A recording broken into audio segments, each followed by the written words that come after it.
عزتمندو مسلمانانو کشرانو مشرانو الله جل جلاله فرمایلی دی چې د چا کمای مخړه چې ستا کمای ونشي دغه پردی سوپړی چې وسوې دا اپل او د تورو غرو نه اپل او د چلېدلې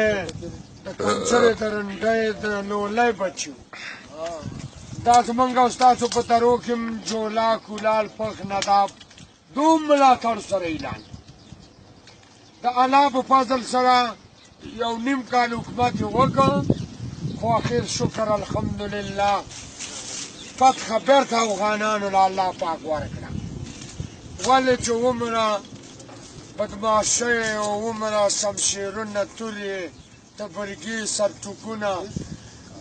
دو ویل زموږ سره د رحمت ملیکې دي نه سره د رحمت ملیکې شته او نه سره د حرکت ملیکې شته او نه سره د برکت ملیکې شته دوه نیم زره کسان دي او د بلال باچا اووه شپېته خړ پر ملګري دي او موټر سایکل غوندې منډې پسې وی او فتح او غنیمتونه راوړي دا د آخر وخت مولیان دي د دو مولیانو نه بعد آخر وخت مانویسیان هم الله ته بخته بهترین او بختور د ملا په خوله چې ونه غولون شي زه ملا یم ملا زه یم خو جومیات مه وران شوی اوس په ژرنده کې تقریر تاسو ته وکړم او که په توت کې ته وخېږم زما عزتمندو قدرمنو مؤمنانو مسلمانانو ملاتړ اتفاق چې ونه کړئ د دې نه وروسته هم شرمېږو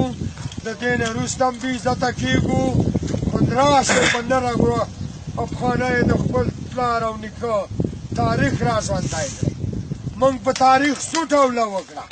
زموږ پلرو او نیکو په غشو او په لیندو روسیان لګل کړي موږ او تاسو سره ټوپکې دي اسلحې دي ارپیجیانې دي راکټان دي شکې دي زوکیاکان دي هم موږ تښتو دا کوم ماډل چله لاره باندې کړی د کینچخې ورونه یو ټوپ کړو او ځای ته نه رسو نو بس دعا به وکړو چې الله تعالی ته دا ځای راوران کړي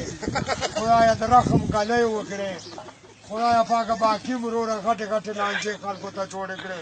خدایه بلال پلار او مور او بلال او مدد خان مور او پلار او خدای ټول بیت الله شریف ته ورسوي خدایه دغه مسلمانان هم اجو کې نصیب وکړي